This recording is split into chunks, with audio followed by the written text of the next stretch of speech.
Hi, I'm Luke. Welcome to the Minute of Terror channel. Leave your like and subscribe to the channel. Leave a comment where you are watching this video from. Good evening, Luke. The story I am about to tell happened in 2019 in a quiet neighborhood outside Houston. My name is Jorge, and I am 42 years old now. I was coming back home with my wife and our two little daughters after church when I noticed the door was unlocked. My heart started racing, but when we went inside, everything looked normal. Nothing was taken. We decided not to call the police. Maybe it was just a mistake. But the following days felt uneasy. At night, footsteps echoed from the kitchen. The empty room felt like someone was there. The attic creaked. Everything felt strange. I searched every corner of the house and never found anything. A week later, tired of that tension, I went to my neighbor and asked to check his security camera. What I saw was terrifying. An old woman, bent with age, opened our door easily, like she had a key. I froze, but kept watching, waiting to see her leave. Hours passed, and I realized she never came out. Never. I went back home with my neighbor, still shaking, still in shock. I called my wife and daughters outside, and we stood in front of the house. My wife started getting nervous, asking what was happening. I walked to the half-open door and shouted loudly, hoping whoever was inside could hear me. I will walk around the block with my family for 40 minutes. When I come back, I will call the police. You better leave now and don't take anything. My voice was trembling, but I had to sound firm. We went to the neighbor's house and watched the screen together. The night felt endless. Then we saw it. The old woman came out slowly, like she was not in a hurry. Right behind her came a younger man, shirtless, barefoot, with a lost look in his eyes. Believe me, Luke, they were living there inside our house with my daughters, and we never knew.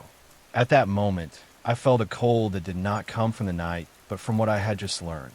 For days, my family had slept under the same roof as strangers, unseen and silent.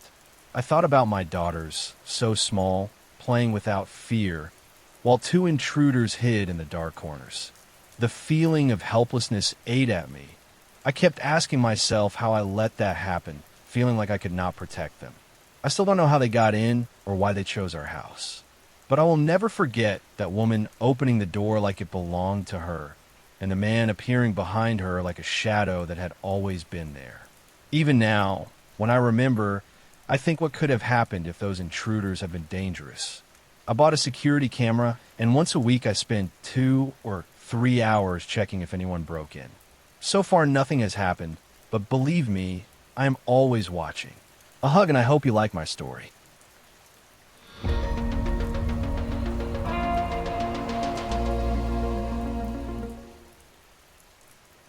Hey Luke, how are you?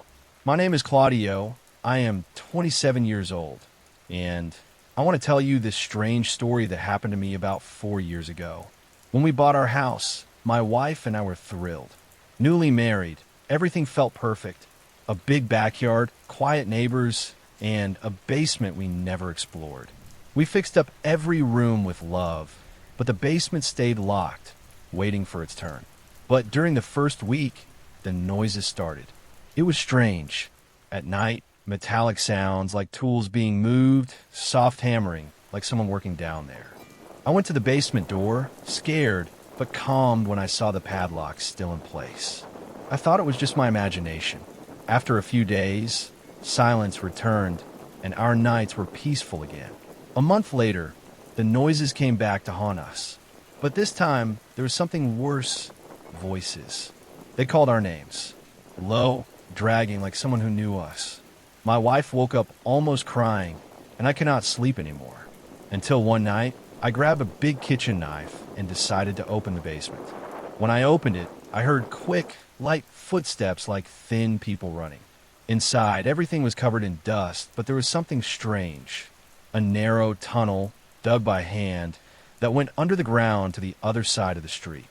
I stepped in carefully. The smell was awful. I found cigarette butts, empty bottles, old tools, and syringes. I preferred not to wonder what they were used for.